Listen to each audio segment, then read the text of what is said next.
Assalamualaikum warahmatullahi wabarakatuh. Selamat datang di channel nih Beko Bagus. Hari ini kita membahas tentang perbedaan fakta Al-Azhar Indonesia dengan Al-Azhar Mesir yang jarang dibahas.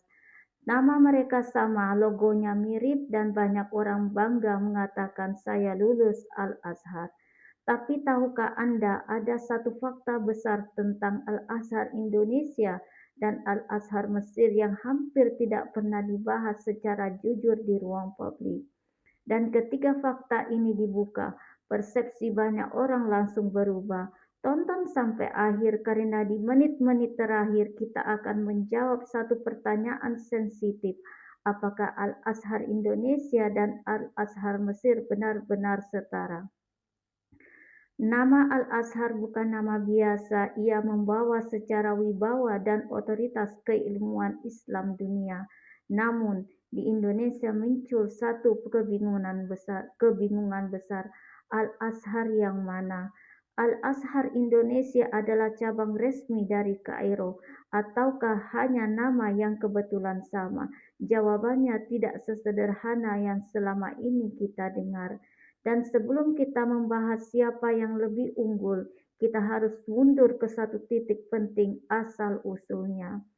Al-Azhar Mesir berdiri sejak tahun 970 Masehi, saat dunia bahkan belum mengenal universitas modern. Al-Azhar sudah menjadi pusat ilmu Islam. Namun jarang disadari, Al-Azhar Mesir bukan hanya lembaga pendidikan, dia adalah otoritas keagamaan dunia Islam Sunni. Dan isu-isu besar konflik internasional, ekstremisme agama, fatwa global, suara Al-Azhar Mesir menjadi terujukan dunia. Dan satu hal penting, Al-Azhar Mesir sangat ketat soal nama dan afiliasi. Ini akan menjadi kunci di bagian berikutnya. Guys, ternyata kuliah di Al-Azhar Mesir itu S1-nya murah banget, S2 bahkan gratis. Di sebelah gua ini adalah mahasiswa S2 Al-Azhar yang dulu S1-nya tamatnya di Al-Azhar juga. Ini namanya Ustadz Zul, guys. Dan sekarang kita lagi di Masjid Al-Azhar. Yuk kita tanya-tanya langsung Ustadz Zul gimana kuliah di sini. Ustadz Zul, Ya, benarkah itu kuliah S1 di sini murah banget, super murah? bener banget. Jadi kalau kuliah S1 di sini, tapi sebelum kita ngomongin kuliah S1, kita ngomongin dulu gimana masuk sini. Dulu kami masuknya itu lewat Kementerian Agama, itu mengadakan tes untuk masuk ke sini. Nah, ranking 1 sampai 20 teratas mendapatkan beasiswa full, baik asrama, makan maupun uang saku, juga uang pemberangkatan. Itu Berapa yang ranking. Berapa itu Mas Zul uang sakunya? Uang satunya sekitar 500 ribuan kalau kita konversi ke rupiah. Oke. Itu tiap bulannya. Itu yang ranking 1 sampai 20. Yang tidak dapat ranking 1 sampai 20 bisa berangkat ke sini asal nilainya dalam ujian Kementerian Agama itu memenuhi kriteria sampai ke passing grade-nya begitu. Oke, Nah, siap. terus kemudian apakah mereka yang berangkat ke sini tanpa beasiswa itu kemudian tidak ada beasiswa di sini? Banyak banget. Jadi kalau misalkan nggak berangkat beasiswa pun sampai sini akan banyak sekali beasiswa. Ada dari Majelis A'la, ada dari Azhar sendiri itu menawarkan banyak, ada dari Bait Zakat, macam-macam bisa kita urus itu semua asal kita nggak males ya, kita nyari beasiswa banyak banget di sini. Itu kalau S1 begitu itu dulu. Mantap. Nah, jadi gitu kira-kira. Oke, Mas Zul, kalau seandainya kita nih nggak dapat beasiswa Iya, ya, iya. terus kita mengandalkan biaya sendiri di Mesir ini, Iya. apakah mahal atau enggak?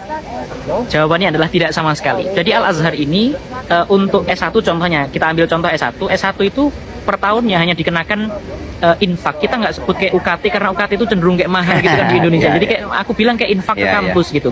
Itu hanya sekitar kalau dikonversi itu mungkin sekitar 350 sampai 400 ribu satu tahun sekali. Buset. Hanya itu aja. 300.000 tahun itu mah jauh lebih murah daripada Indonesia. Makanya jauh banget, apalagi S2. Kalau S2 di sini itu justru tidak bayar sama sekali. Mantap. Jadi gratis. Kita yang tidak beasiswa pun tidak masalah sebenarnya karena pendidikan semurah itu. Jadi biayanya hanya untuk hidup aja gitu. Malah lebih murah dibanding kuliah di Indonesia ya. Iya, iya, oke. Biaya- sangat jauh banget. Sekarang ceritain tentang biaya hidup, Mas Zul. Biaya hidup itu mungkin kalau yang non beasiswa tuh mungkin sekitar 1.500.000 tuh cukup banget buat sebulan. Mungkin 2 juta lah. Atau kalau ada kebutuhan tambahan 2,5. Itu sudah sangat cukup sekali. Jadi nggak yang sampai kemudian kuliah di luar negeri itu sampai puluhan juta atau enggak sama sekali. Di Al-Azhar sangat murah sekali di sini gitu. Itu kurang lebih kayak biaya hidup di Indonesia, malah lebih murah mungkin. Malah lebih murah mungkin kan. Ustadz Zul, buat masuk sini Ya. apakah perlu bisa bahasa Arab. Apakah ada Pro kontra nih kalau bahas Al-Azhar. Kalau kamu tanya ke aku, Al-Azhar itu murah apa mahal? Murah, nggak mahal. Dengan kualitas dia. Masih mahal sekolah anak aku yang bayi-bayi, Beb. Jadi jangan dilebay-lebaykan masalah biaya Al-Azhar itu. Kalau kamu tanya ke aku, kualitas Al-Azhar di tempat anakku bagus apa enggak, aku jawab bagus banget. Gimana nggak bagus? Anak aku yang masih TK aja, dia itu bisa tembus 1 juz. Sedangkan kita yang udah tua-tua, gimana hafalannya?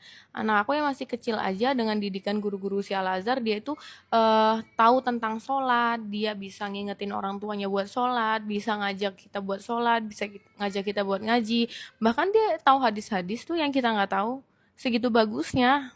Jadi menurut aku gimana lingkungannya aja, dan gimana peran orang tuanya ke anaknya, seperti itu sih. Jadi sekarang kita jawab pertanyaan dari awal, apakah Al-Azhar Indonesia dan Al-Azhar Mesir sama? Jawabannya tidak. Apakah Al-Azhar Indonesia buruk? Jawabannya juga tidak. Mereka berdiri di jalan yang berbeda, tujuan yang berbeda, dan peran yang berbeda. Dan sekarang pertanyaannya berubah. Jika perbedaan sepenting ini ada, mengapa jarang sekali dibahas secara jujur di ruang publik? Banyak pengelola Al-Azhar Indonesia adalah alumni Mesir. Kelas besar ratusan mahasiswa, ujian akhir esai tanpa absen ketat, mahat gratis, universitas biaya sangat rendah, fokus melahirkan ulama dan ahli syariat. Tujuan akhirnya jelas beda. Budaya belajar pun beda. Al-Azhar Indonesia terstruktural, rapi, adaptif dengan gaya hidup modern. Al-Azhar Mesir komunal, diskusi keras, tradisi keilmuan klasik, hidup langsung di pusat peradaban Islam. Bukan soal mana yang lebih baik, tapi mana yang memang Anda cari. Dan sekarang fakta yang jarang diucapkan secara terbuka. Ijazah Al-Azhar Indonesia tidak otomatis diakui sebagai ijazah Al-Azhar Mesir. Tidak ada jalur langsung kesetaraan otomatis keilmuan global. Ini bukan soal buruk atau baik, ini soal fungsi dan peran. Kesalahan paling sering mengklaim tulisan Al-Azhar tanpa penjelasan, menganggap semua Al-Azhar itu sama, menggunakan nama besar tanpa memahami konteks, dan inilah alasan video ini dibuat. Meski berbeda, ada satu titik temu terbesar. Inilah Sunni al-Husnah. Inilah Sunni al-Husnah wal Jamaah. Wasatiyah Islam moderat, fokus akhlak dan ilmu, pengaturan iman dan Inilah ulama besar yang dihasilkan oleh Universitas Al-Azhar untuk Indonesia yang sampai sekarang kita banyak dibantu untuk pencerahan tentang agama Muslim Islam yang ada di Indonesia.